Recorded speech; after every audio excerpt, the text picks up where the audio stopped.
UFO whistleblower David Grush came forward with claims this week the United States government is attempting to leak medical records detailing his struggle with post-traumatic stress disorder to The Intercept in order to discredit him.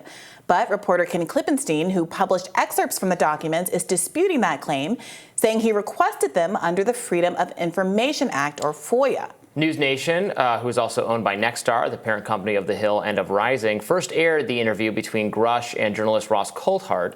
They published a retraction of the claim that Grush's medical records were illegally leaked by the government. News Nation said this aspect of Coulthart's statement was, quote, erroneous. However, Coulthart tweeted last night, it's admitted by Ken himself now that he was told where to look by sources inside IC and Department of Defense who were trying to smear David Grush. Their tip could only have come from Grush's highly classified security files. Intercept reporter Ken Klippenstein joins us now to discuss. Thanks for joining us, Ken. Hey, guys. Good to be with you again. So maybe you can answer this for us. So you describe the process by which you obtained these documents that pertain to David Grush's mental state in the past. Yeah, I've tried to be really open about this because there are limitations in reporting as to how you're able to find out things. And I think the best way for readers to counteract that is to just have a sense of what it is that happened. I basically, I'm a national security reporter. I know a lot of people in the Pentagon. When the hearings first started happening, I just kind of asked them. I said, so what do you think of this guy? Is he legit? And a couple of people were familiar with him, had worked with him, and they said that he wasn't reliable. I'm not the kind of person to just publish innuendo, so I can't run with that. So I thought, well, how can I substantiate these claims that he's unreliable? Because they started hinting at, turmoil in his personal life as well. So I went on Nexus, which is a subscription tool investigative reporters have, saw his addresses. Requested, if you can look at my FOIA, I published it in full in the story that I wrote, and just asked for like the last 10 years or so of things to see if I could find some kind of documentation to corroborate what what I was being told verbally from folks in the Defense Department. So you were put onto the scent, as it were, initially because of information you had received from defense officials. Sure. Yeah, it's interesting because part of the narrative up until this point, bolstering Grush's credibility, has been the fact that he is very well respected by those same national security officials, that he is in good standing, that he has a security clearance, that he has had a laudable career within that very agency. I mean, how do you reconcile how people within that industry liking him as being framed to bolster him versus some people in his sector finding him to be not credible, as being characterized as fundamentally a smear, as opposed to something that is potentially offering real insight as to the credibility of his secondhand claims about having awareness of UFOs or alien crafts or aliens themselves? Yeah, this is an important point because it's exactly why I was so interested in this question. Anytime the media just starts parroting the same line again and again, if you can go and Google his name, you will see the phrase decorated war hero innumerable times. And I'm not disputing that he is. He clearly, has a service record, and I respect that. But my impression was the media is not doing a very good job of vetting this guy. Not just in the sense of, finding anything derogatory, but finding anything at all. That's really all I could find in the reporting, is that phrase repeated again and again and again. So I wanted to try to see what else there is about him. I put out, I have sources that I know, and they introduce me to people. But in addition to that, I put out a call for tips where I said good or bad information, because I really want to give people something that they're not finding in the rest of the press. And unfortunately, a lot of it, was negative. But that was sort of my thought pattern, is cast as wide of a net as I can to get as much information as I can, and then write down what I got. And so that's really how it worked. So what do you think are the ramifications of what you found? How are we to judge?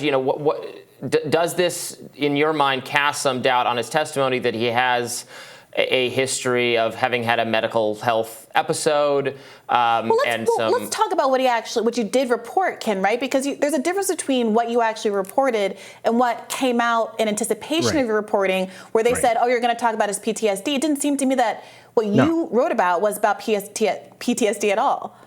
No, when he says PTSD, doesn't mean necessarily that you're unreliable, I completely agree with him. And I actually never said that. That's his framing to try to get ahead of the story. What I said in the article, and what the documents that I found under FOIA show, is that his current wife described him as an alcoholic and said that he has these episodes. Now, when you're an alcoholic, if you're going to go in for a medical procedure and you find out the surgeon is alcoholic, is that going to factor into your, assessment of whether or not this person, has the judgment that they need? I think it should. That's my opinion. But really, I'm pulling this stuff together, and it's up to people to decide what they think of it.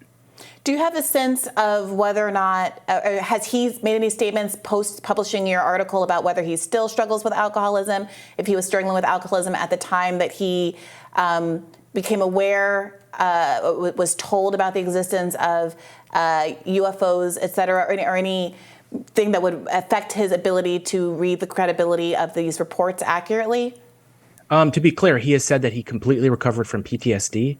But again, in his statement that he put out getting ahead of this, he didn't mention the alcoholism at all. I thought that was interesting. That, to me, that was the most significant part of it. Because again, I agree with him. Having PTSD is something that's not uncommon, not just with service members, but, across the society. Doesn't necessarily mean that, it affects your judgment. On the other hand, alcoholism, I think that's a different case. And so, I think it's interesting that that was the part of it that he didn't comment on in a sort of media push before the story came out. I don't know how much you can say about this, but in the rumblings, you said that initially turned you on to looking into his background that you heard from people you might know in the Defense Department, et cetera. Are the questions they had about him resolved by this kind of issue? Is this what you suspect they were pointing to, or specifically them suggesting to you that maybe he would be making up a story about UFOs, UAPs, or is it that he has a history of alcohol abuse? Is what they were trying to get you to arrive at? This definitely tracked with what they described. I want to be clear. There's a lot of insinuations that, not just that I was leaked these documents incorrectly, but that they somehow went into his medical records. That's not true. These are people he worked with that he knew socially. Just like how when you go to work, you have friends and colleagues that you just know things about them. It doesn't mean they went into some super secret database to pull something out. That's not, I guess that could happen, but that's not how this happened. This was just, my process tends to be find low and mid-level people because those tend to be the ones with the least political skin in the game. And because of that, they're going to be the most candid and honest, and try to ask as many of them what they think. And just like in science, you want a big sample size so that you can get a more accurate depiction. And so these documents, yes, it essentially corroborated pretty much what they were saying, but in sort of broader, less specific terms. Yeah, I definitely am holding on to all of Robbie's D&D dirt for the day that he finally crosses me. Oh, God. But I do just want to read, because specifically, people, I think, will rightly question the probative value of some of the details of what you published, but I do think it's worth just getting it out for the record here in the context of this segment, in case people don't read the whole article, and they should. It's over on the Intercept. But you write, police records obtained by the Intercept under the Virginia Freedom of Information Act revealed that on October 1st, 2018, Grush was committed to a mental health facility based in part on a report that he, quote, made a suicidal statement, end quote, after Grush's wife told him he was an alcoholic and suggested that he get help. Quote, husband asked complainant to kill him, end quote, a police incident report produced by the Loudoun County Sheriff states. He is very angry, guns are locked up. Okay, so to the extent, let me ask you, you have acknowledged that you personally are not inclined to believe this alien stuff is real, but yes. Even if you were, do you think that someone having suicidal thoughts at one point in their life, of being an alcohol or struggling with alcoholism, of having a violent home altercation, is really probative of having been made aware of or having reason to believe that the government is hiding information about extraterrestrial life? Well, all the things you just listed are things that the intelligence community explicitly vets people for because they think that it means something about their reliability. And so, if you're asking me that question, what I personally think, I'm not trying to be evasive. I do genuinely think the public has to decide. And that's the whole point of this is he's making, really extraordinary claims and basing them on sources that he has, not stuff he's seen firsthand. So I think it's important for that reason. But to answer your question directly, what do I think? Yeah, I agree with the intelligence community. I think it makes sense that they vet for those kind of things as part of a mosaic of a person's life.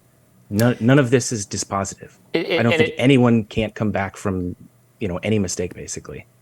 And you do note in your story, it's your headline, that while this was looked into by intelligence officials, it did not affect, in their judgment, his security clearance. That's right. He kept his clearance. What do you make of that? Because you also note in your story that we know that people have had their security clearance stripped for much more minor infractions. For example, there were all those people hired by the Biden administration who admitted to marijuana use in states where marijuana use is legal because Joe Biden represented that he was going to, declassify marijuana and was going to be a much more progressive candidate in that respect. And then that wasn't the case, and they had their access stripped or their standing stripped. What do you make of the choice of the intelligence agency to not have done the same for Grush, especially given that he and his supporters have really touted his security clearances as a hallmark of his credibility? I think that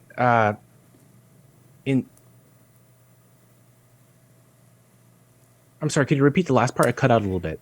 What do you make of the fact that he still has a security clearance when people who simply smoked pot don't, especially given how the security clearance is being kind of used to shore up his credibility? Right. So there's an enormous amount of discretion in the clearance process. They love to pretend like it's scientific, but in the same way, I mean, I assume viewers have seen critiques of the kinds of science that law enforcement relies on to make cases and the limitations of that science. All of that is true of the intelligence community as well. There's question. I mean, polygraphs, for instance, are not admissible in court in many civil, I think, criminal cases too. So it's not a science; it's an art. And so if you look just as a national security reporter, I've seen DoD, the Pentagon, tends to be more lax than other agencies like the FBI or the CIA. And so there's an enormous amount of discretion. And the impression I got from talking to people who had worked with him is that at least at the point that this was happening, he was a well-connected and pretty favored guy. He's a GS-15 and he's only 35. That's, pretty meteoric rise. And I want to be clear. I'm not saying that it's just like because he's glad-handing. People did say that, they considered him in some ways to be an intelligent person, and you can see that in how senior he got so quickly. I think that's basically it. It's just huge. It's not. You'd be surprised. It's not like a checklist. It's like very much up to the, senior executive service and what they decide to do. Well, Ken, thank you so much for joining us to shed some clarity on your reporting. We really appreciate it. I appreciate it, guys.